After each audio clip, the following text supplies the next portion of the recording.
Hello, welcome to this week's Monday Biz Motivation with the Culver City Chamber. I'm Candance Simmons, owner of All That and More Boutique. I'm also a board member with the Culver City Chamber. I have the pleasure of hosting these weekly segments with Rafia Cooper, who's also a small business owner in Culver City. She owns Rafia Jewelry. She's also an ambassador for the Culver City Chamber. The Culver City Chamber has really been tremendous, I know, for me during COVID. And these segments came out of the need or desire to continue with the Culver City's mission of connecting people with resources, ideas, and being that conduit for small businesses as well as the large businesses that serve the Culver City community. And with that, that's where this platform came about. On a weekly basis, we bring you amazing business owners who serve the Culver City community. So this week's guest will be amazing. And with that, I'm going to stop and let Rafia introduce our guest. Thank you, Candance. Happy You're welcome. Monday. Happy Yes. Monday to all who are watching. And before I introduce our guests, I just want to remind everyone that you can make comments and ask questions while we're live, and we will answer them for you. Okay, you can just put your questions in the comments and we'll read them out loud. So with that, as Candance said, that we do a business every week and we try to elevate them and highlight them on this platform. So today we have Gigi Gibbs with us. And welcome, Gigi. How are you? I'm doing great. Very grateful to be here. Thank you so much. Good. So we're going to learn all about your business. So maybe you could start off by telling us how long you've been in business and what you do exactly. Sure. What I do specifically is I help high-performing women really transform their relationship between their work and their life demands so that they can be the best version of themselves, however they show up, whether that's with their partner, their work, their family, or for themselves. In addition, my company also provides mindfulness training to the employees of the city of San Diego. And more specifically, my business was a partnership with the city, and we created and launched California's first ever mindfulness for law enforcement program, where we are training the police officers in mindfulness de-escalation strategies down in San Diego. And we're about to start our 4th year of that work. So really grateful to be a part of that intervention. Are you located in San Diego? No, I'm located right here in Culver City. Okay. But the need was there, and believe it or not, there's not the providers down in San Diego. And so I'm a veteran as well, and they tapped me to bring that work to the city. Wonderful. That's great. So Gigi, when I read you have created a program for high-performing women, and I thought, now how is that defined? Who defines what high performance is, and who is your audience? I mean, that piece here just spoke to me. It's a great question, and I can just give you a depiction of who this high-performing woman is and what she looks like when she knocks on my door. And one of the things that stands out the most about the women that come to me is they care deeply about making an impact and making a difference, whether that's in their work through social justice, working in the nonprofit sector, government, even whether it's just providing a valuable service to their clients. They have high standards for themselves in everything they do, in their work, for their families. They bring a level of excellence to anything they put their hands on. Wow. Something else about this high-performing woman that often comes to me, she's like that go-to person in her family, for her parents, for her friends, in her circles, whether she's the one planning the baby showers, keeping everybody on point to go to all their appointments. She's that go-to person that employers know they're going to get excellent work, it's going to be on time, it's going to be great. And part of that rub of being that high performing, go-to person is it comes at a cost. Right. And quite often, a high performing woman will internalize that cost in the form of her physical health, her mental health, her relationships. And so that's essentially a good depiction of a high performing woman and why she comes to me. Mm. That's awesome. When you described her, I saw so many women. And the program that you created, how does that program help them to either continue or to address some of those things that you mentioned that they pay the cost for at being such a high performance? Well, one of the first things in helping them really get connected to themselves is helping them to get connected to what's important to them. I spend a lot of time helping them really accept the permission to prioritize themselves, so that they can start to feel good in their bodies, so that they can get removed from the feelings of guilt, right, the fatigue, the overwhelm, and really so that they can start to live with more ease and a sense of freedom and satisfaction in their relationships and especially with themselves.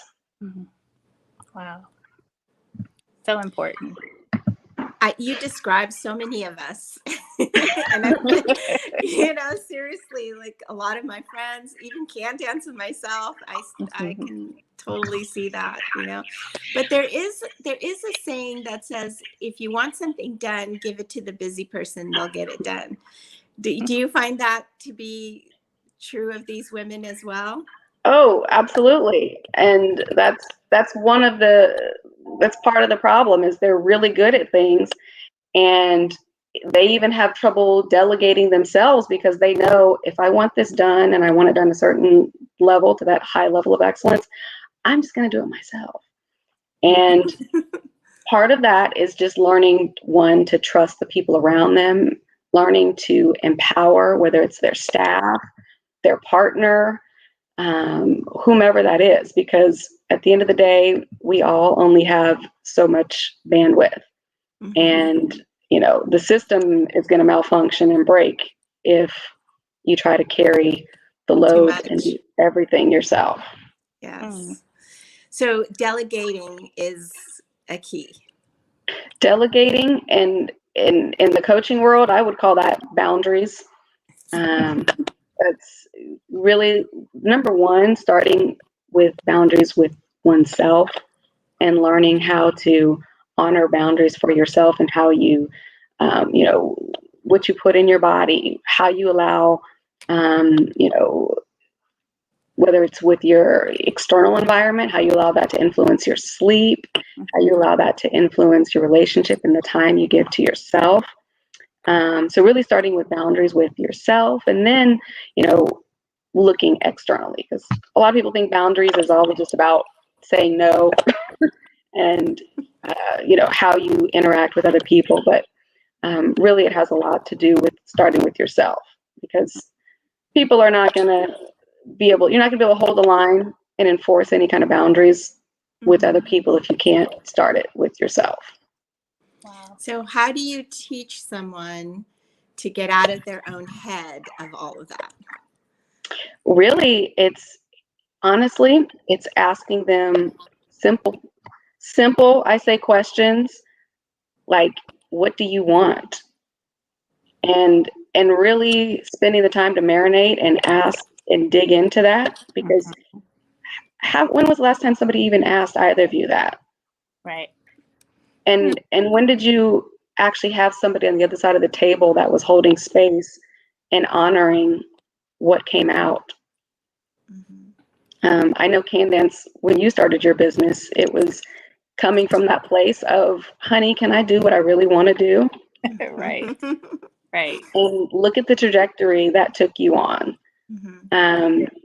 So it's really just about asking those powerful questions, those, quote, simple questions, and then creating, a safe space so that a person is heard. Yes, I think that's really, it's so important, especially with women who want to be the nurturer, who want to support, who want to be the go-to person, who enjoy being the go-to person, and again, letting them know. I always tell my friends, hey, put yourself on the list. Put yourself on the list. Put yourself on the list, because oftentimes we lose ourselves in everything that we're doing. And it's so important that we're on that list, that we're a priority. Mm-hmm. Yeah, and especially like if you're a parent or if you're a mother, a lot of times like you put your kids before you. And I think when we have our businesses, they become sort of our children too. We put that before us.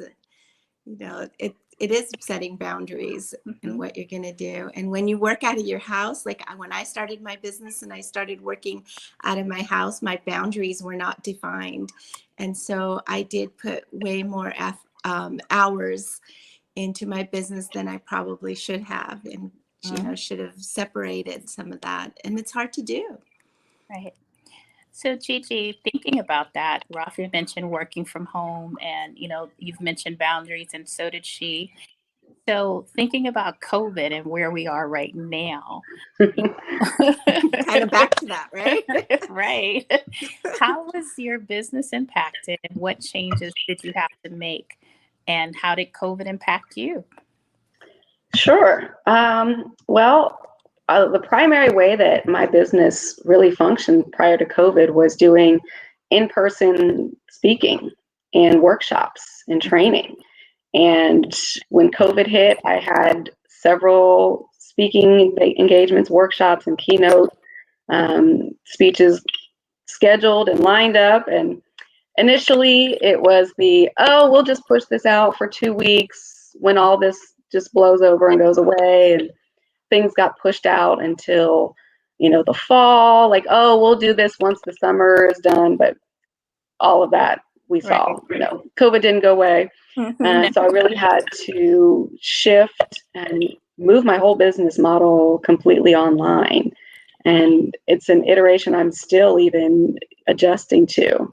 So I've done workshops virtually via Zoom, just like everybody else. But something else that it really shifted in my business and caused me to do was I did things like I created an email list, and I started writing and started writing newsletters, and that created new opportunities and new total avenues. I connected with Chiquita at the Culver City Neighbors magazine, and she said, oh my goodness, and she recruited me to start writing about women's empowerment. And that would have never happened if I hadn't created that email list and had that newsletter, because then she saw one of my posts, and it's like, oh, right. So now I'm partnered with 4 publications with Best Virgin Media and providing content. So yeah, that's awesome. That was all because of COVID. I never would have expected. I love it. And I love Chiquita. She's great at connecting and doing all that as well. Yeah. So also in terms of personally, how long have you lived in Culver City? Because I recall that you either recently moved here or you're new to Culver City. Yes, I moved to Culver City in August of 2017. And so called it home for going on 4 years now. So yeah, we like it here. I'm from the Midwest. It has a community feel that is really hard to find in a place like Los Angeles. Good. Now, are you homeschooling as well? Do you have little ones that you're I do have 2 children. I have a 4-year-old who, since the pandemic hit, he was in preschool, but we've kept him home because I was also pregnant and had a baby last year. Oh, so wow. I've got Congratulations. a 10-month-old. Thank you.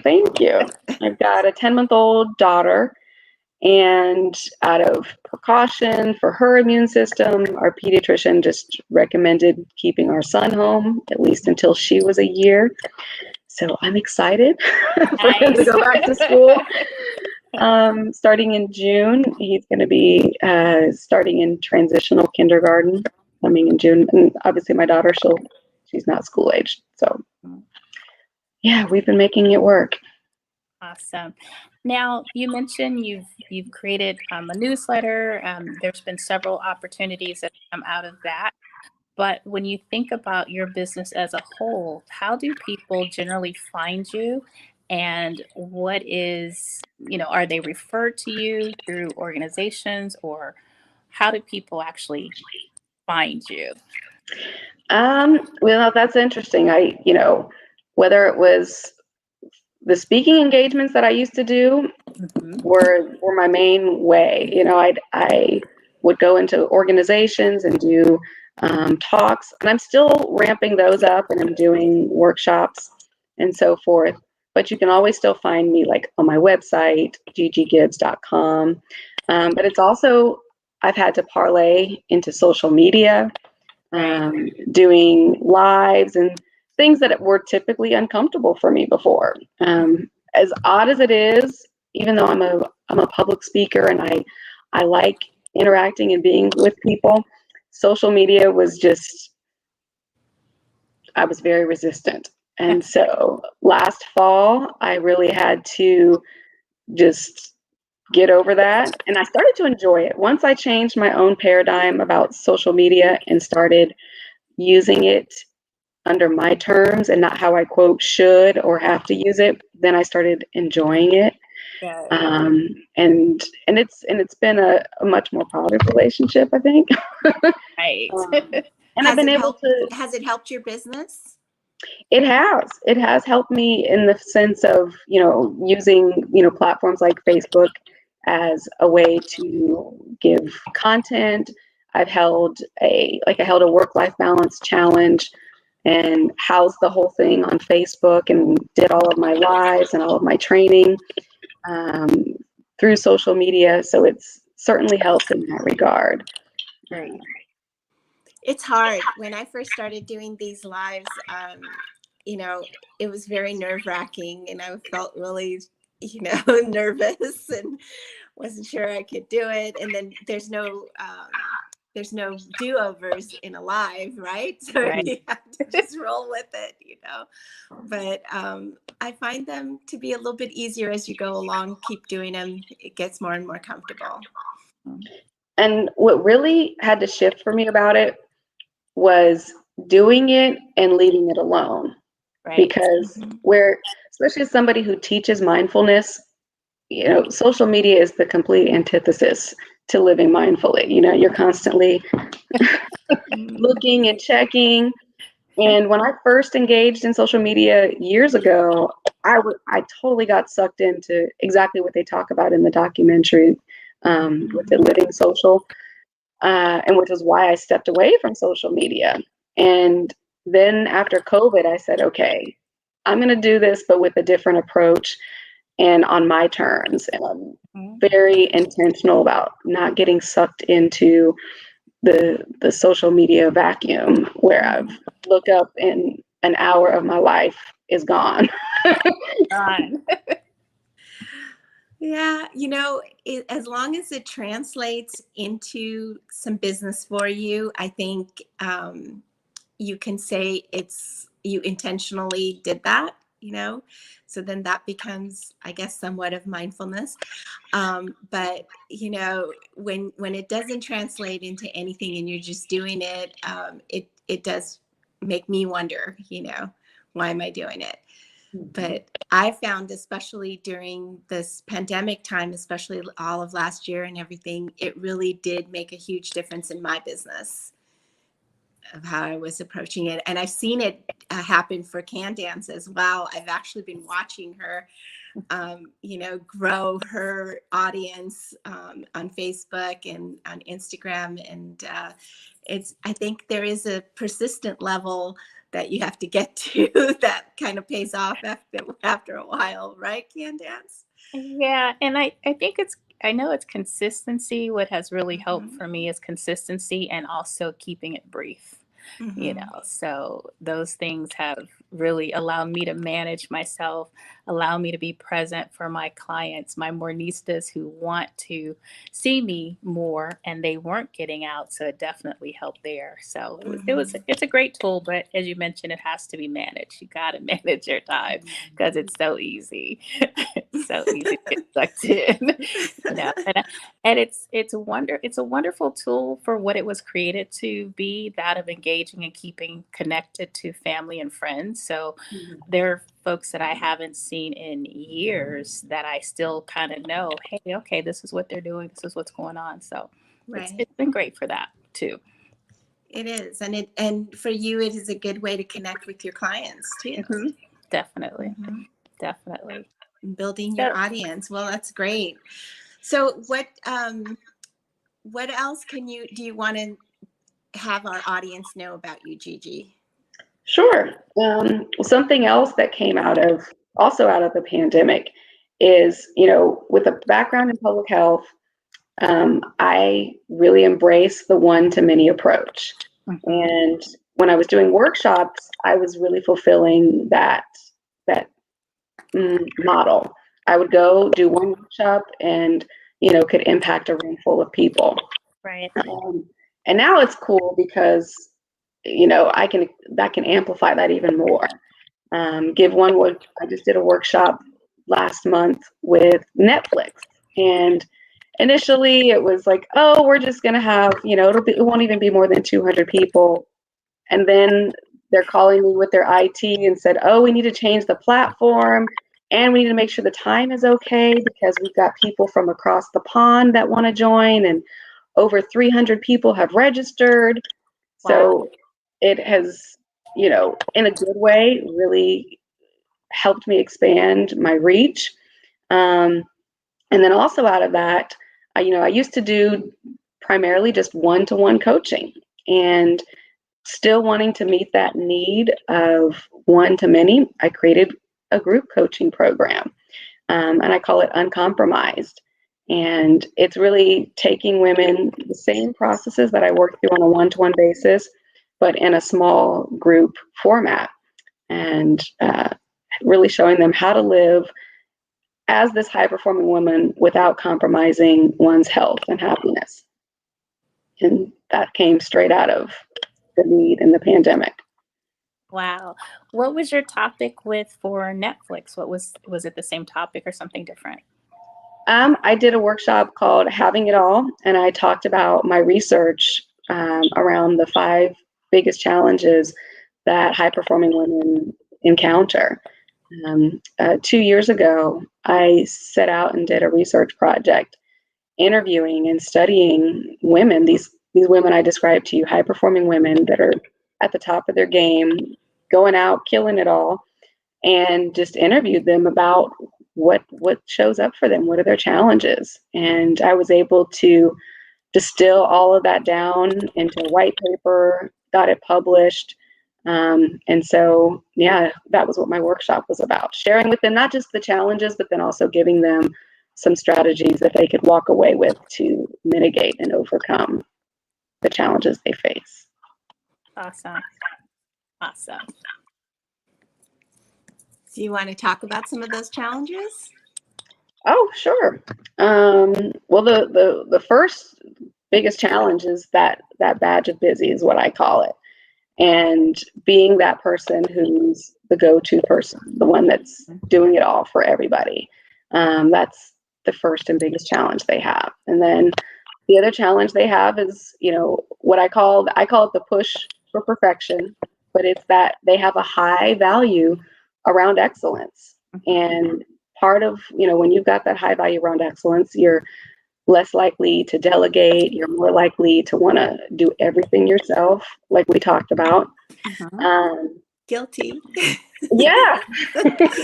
and that's okay. I mean, hello, I was that same woman. So I love this work so much because I can resonate with it so much.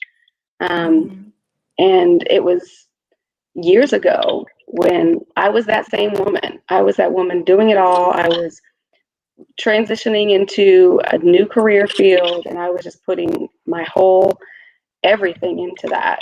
And once I got the position, and once I got the role that I wanted, I looked up, and it was like, oh my goodness, I hadn't exercised in months.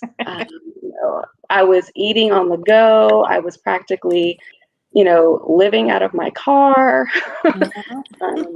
My relationships were just, an afterthought. My family, I hadn't been back home to visit my family.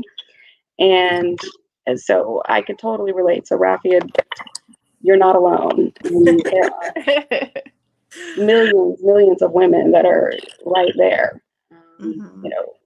Wearing that badge of busy, having that push for perfectionism. So you're not alone. Another one of their challenges is like I said, they take it all on. They do it themselves. They don't delegate.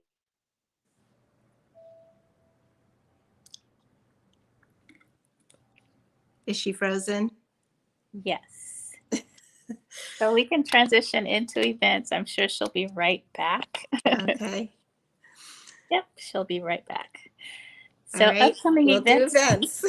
Today is Monday, and that being said, there is the COVID Roundtable, the bi-weekly COVID Roundtable that'll take place today at 2:30.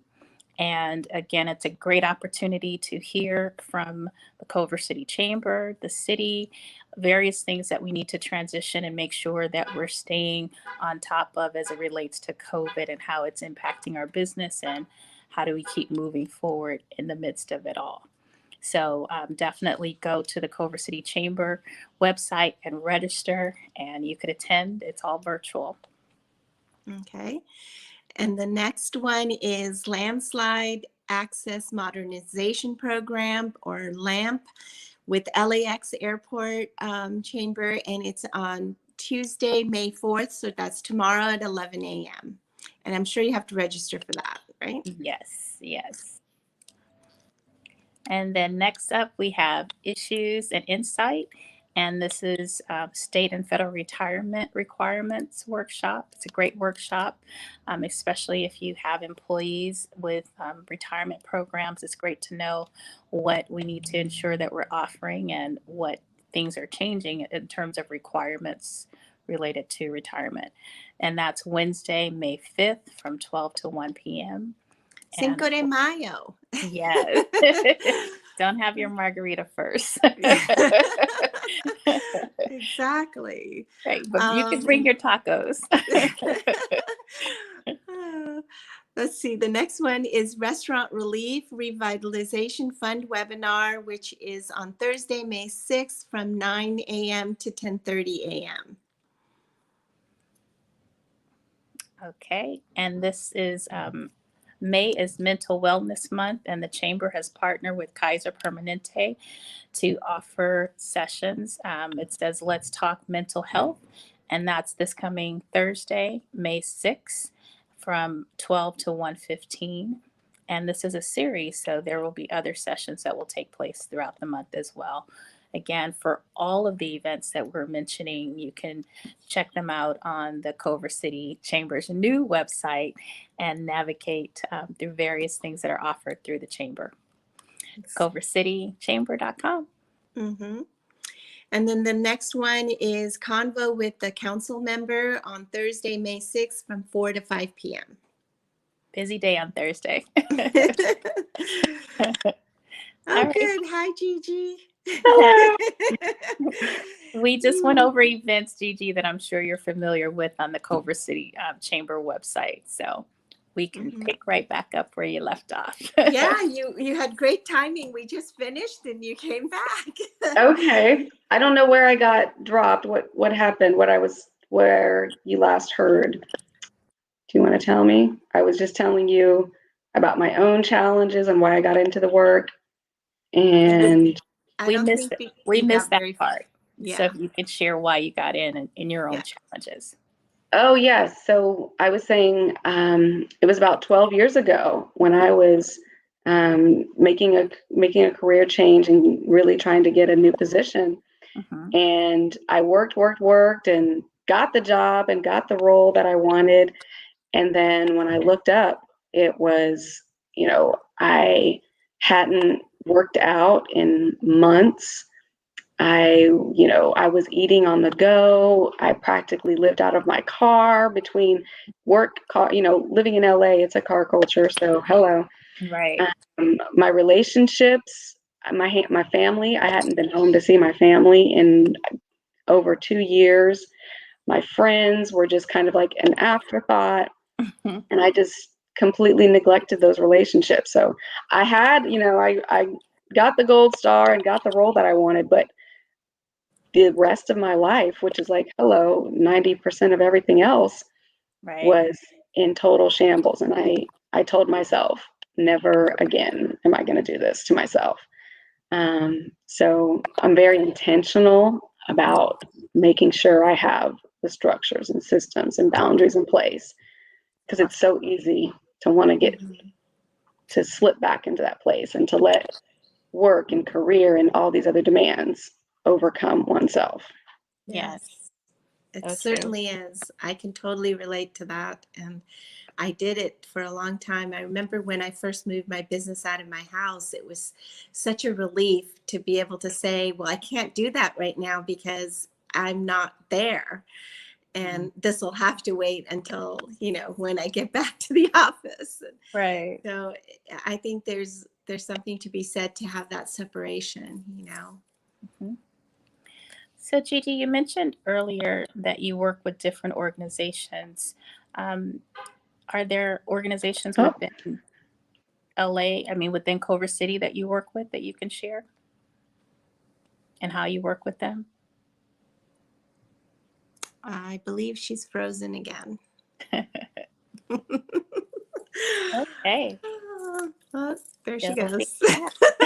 Well, we are live, and this is part of what happens. Yeah. So we We could just go roll in. with it. We roll with it. So Sandra says hello to us. Hi, Hey, Sandra. Sandra. We're in unison. Hope you're having a great Monday. So Hey, should we talk Precious. Good about our own afternoon. motivations? Of course. Okay. So what are you motivated by this week? I have been watching some of your you've gotten so many new items, which is incredible. So Yeah. I had a question for you, actually, for your business. Okay. When you get so many different items, are you ordering a limited supply? So when you sell out, and you're not reordering, or are you going by how much the demand is? Well, it's having a boutique. One of the reasons why folks shop a boutique is they want things that are unique and they don't really want to see themselves, all over the place. Right. So having one location has really allowed me to give that exclusivity experience to my clients. Generally, when I order pieces, it's a small quantity because it allows me to have variety. And then we're ordering again 6 months out. So I'm ordering now summer. I've already ordered my fall for the end of this year. Wow. And then as we move forward, I'll be ordering spring in the holiday season. So it happens where a lot of times things are cut to order. So whatever I order, that's what's cut. If a company overcuts, then I could reorder. And I think that's what my clients have really appreciated about shopping with me, is that they know it's a limited quantity available and it's not something that they're going to see in large numbers. I love that because I think that's that's a problem for a lot of retailers where and designers who are doing this. They make you buy certain quantities of everything. I know that for a while Rihanna, my daughter, and I had an online business with selling clothing as well, and that was an issue, Right. buying a lot of quantities. Yeah, But that's I hear an echo. Do you hear an echo? yeah, it's coming through. I think that, well, Gigi's back. And Gigi's back, and we have a question for Gigi, actually. yeah, so Maria, thanks for joining us. Maria would like to know, what are some of the tools that you use in your organization? Some of the tools I use for my organization? Yes. Or to organize? It says, what are some tools you use for organization? Perfect. Oh, for organization. I use online tools. Yes, I use like calendars that helps keep my family and everybody organized. And then sometimes just offline tools, like just a basic kitchen timer so that I can step away from the phone and just say, okay, I'm going to spend 15 minutes on this task. When the timer's up, boom, I'm going to go. I found that to be one of my greatest strategies, because then I'm not looking at my phone. I don't get sucked into whatever notifications and dings and bings. I can put it away. I can say, okay, set my timer. I have this time allotted. I'm going to work, do it. Let's make it happen. So just a basic kitchen timer. I mean, I've got like 4 of them around my house. Is something I use to stay organized. Yeah, I love that. Those 15-minute windows, you can be so productive when you commit to it. Yes. So we've had a few comments. They weren't questions, but they were comments. Okay. So we were at the point, Gigi, where we were getting ready to wrap the show. And the question we like to ask all of our guests, and we also share our own, but we'll start with you. And it's, what motivates you? What motivates me specifically in this work is I live it. I before I was formally a business, I've always had this intrinsic purpose in me as a connector. And I live this in the sense that I practice what I preach in terms of how I, orchestrate my body, how I, spend my time with my friends, my family. But so it's in there. It doesn't go away. Even when I've tried to like set it down and do something different or go over here, there's still that voice inside of me that's like, this is my purpose. This is what I'm here to do. I'm a natural teacher, an encourager. When HR came to me and asked me to start a wellness program, I was already doing that, just out of my pure passion. So it's always been there. But when I do hit an ebb and I need some motivation, the people that are outside of me, I've surrounded myself with other women entrepreneurs, especially like women of color entrepreneurs. I've found an amazing network to see other women that look like me, that have similar backgrounds and similar challenges, and to see that, okay, they can do it. Right. That's encouraging and motivating. What about you? Me or Rafia? You go ahead, Candance. Okay. So what motivates me is what I've been experiencing. What my motivation is for this week really is we're getting ready to celebrate 11 years in business. And I look at last year as like a complete blur or a complete wash, or the do-over year that we all want. And moving forward, things are starting to open up.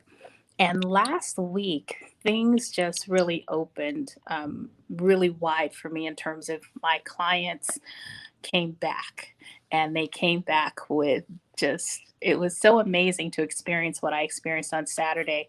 I've been doing these virtual Take 10s where we were testing them, where I show my clients in a virtual setting. You bring a friend, and it's 9 of your friends come together, so it's 10 people together virtually, and I show you 10 items in that virtual setting. So it's a happy hour. So just having that energy over the last 4 Fridays of folks coming together has been exciting. And preparing for the anniversary, still not sure if we're going to do something in store or virtually, but just going through the process of planning for it. Working with the local designers. We got our signature scent. We added another scent. We have the All That and More scent, and I just received the More scent. And clients that came in on Saturday, I let them sample it. They loved it. And so that's always encouraging. And again, as you mentioned, Rafia, receiving the new arrivals with the vibrant prints going into summer, it was like I showed it on Friday, and on Saturday, everyone that came in left with various pieces from this story, 2 and 3 items, and the door kept opening and closing, opening and closing. And that hasn't happened on a Saturday in, a year. And again, it was still manageable numbers. I think the most we had in our 1,600 square feet was 5 people at a time. But just to have them interact with each other, social distancing, but be excited to hear the oohs and the ahs was just so encouraging. So I even had one client who she would scream so much every time she saw something. I was shocked because I just hadn't had that interaction in so long. But she'd go, "Oh my God." And I turn around like, "What?" She's like, "This is fabulous." I'm like, "Oh, okay." So that's my motivation. I'm excited about celebrating. That's wonderful. That's great. Love it. Are we frozen again? No, Gigi needed to step away. So, okay, perfect. You're So, here. Rafia, Okay. what's your motivation for this week? Hello. Oh, you have a little friend. Hi. Well, for me, it's kind of a little similar to you, but I'm kind of motivated to help feed Culver. Raise some more money. Awesome. They are really in need of raising some funds, and I'm excited that things are opening up again. So I'm thinking that I could do, I announced on Friday on my little live thing that I would donate again. Anyone who wants to shop with me at Rafia Jewelry, I will donate 100% of the sales to Feed Culver. And I did this last year to help them out as well.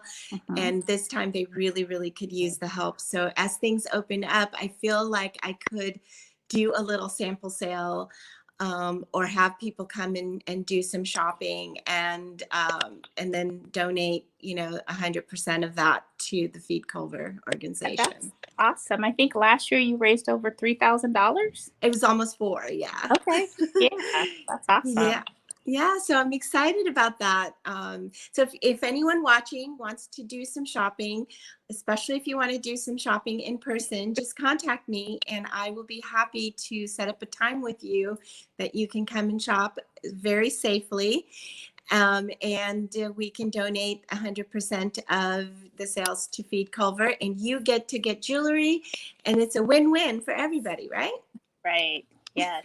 So that's what I'm motivated by, and I'm really excited that things are opening up. It's also giving me a little bit more of a social life, Right. which I've missed. Awesome. Well, that's that pretty much concludes our Monday Biz Motivation. Thank you, Gigi, for being our guest. We appreciated all that you shared. Yes, I'm getting inundated now. My children are. It's like it's their time and they want it now. Thank you so much for joining us and sharing your business ideas and challenges and everything with us. We appreciate that. Yes. Thank you for having me. This is and for those of you watching, all of her information, we posted it on the video. It went by on a little ticker tape there, and so you can contact Gigi if you like, and tune in next week for a new guest, and we will be happy to answer any questions. If you still have questions after you watch this video when we're not live, please post the questions and we'll answer them. All right. Thanks, Bye, everyone. Bye. Thank you. Bye-bye.